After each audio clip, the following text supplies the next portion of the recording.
ବିହନରୁ ଧାନ ହୁଏ, ଧାନରୁ ଚାଉଳ ହୁଏ, ସେ ଚାଉଳ ଶ୍ରୀମନ୍ଦିରେ ଶ୍ରୀ ମହାପ୍ରସାଦ ହୁଏ। ଅକ୍ଷରରୁ ବ୍ରହ୍ମ ହୁଏ, ଜଗନ୍ନାଥ ନାମ ହୁଏ, ସେ ନାମକୁ ଗାଇ ଦେଲେ ଜୀବ ଧନ୍ୟ ହେଇଯାଏ।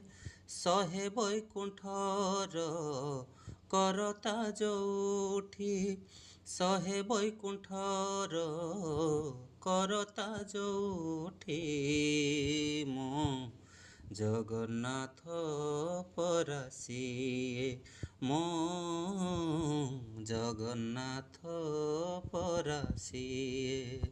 ଶହେଟି ଗଙ୍ଗାର ମିଳନ ଯୋଉଠି, ଶହେଟି ଗଙ୍ଗାର ମିଳନ ଯୋଉଠି, ମୋ ଜଗନ୍ନାଥ ପରା ସିଏ, ମୋ ଜଗନ୍ନାଥ ପରା ସିଏ।